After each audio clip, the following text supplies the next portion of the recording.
Did you know that the simple coding logic you are about to see is the same core principle used to manage all the air traffic at a major airport? This Scratch project is not just an animation, it is a fundamental working model of a concurrent system and distributed control, concepts that define modern software and hardware from your smartphone's operating system to industrial machinery.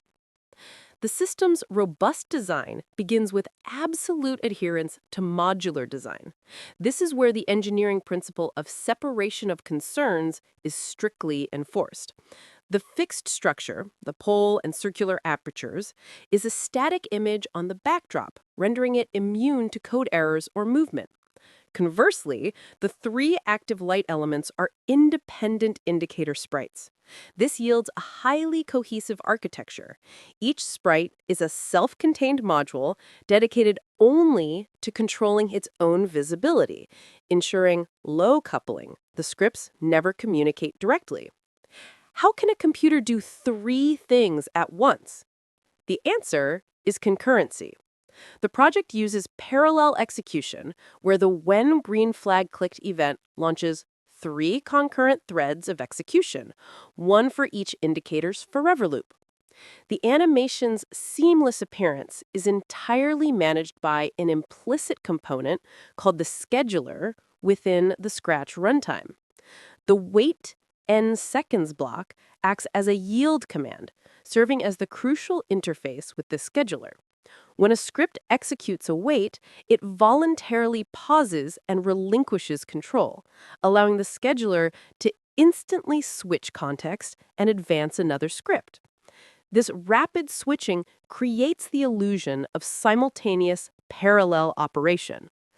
What happens if a traffic light is off by just 1/10 of a second? Over a day, that small error can turn into a total system failure. This is the danger of timing drift. The simulation's ability to maintain a perfectly sequential flow is achieved through temporal synchronization based purely on calculated time offsets. The total 10-unit cycle dictates the logic.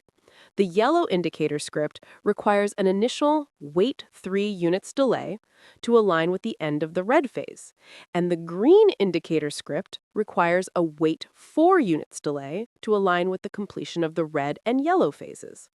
This synchronization is fragile. For cycle integrity, the sum of all time-related blocks within every sprite's forever loop must equal exactly 10 units.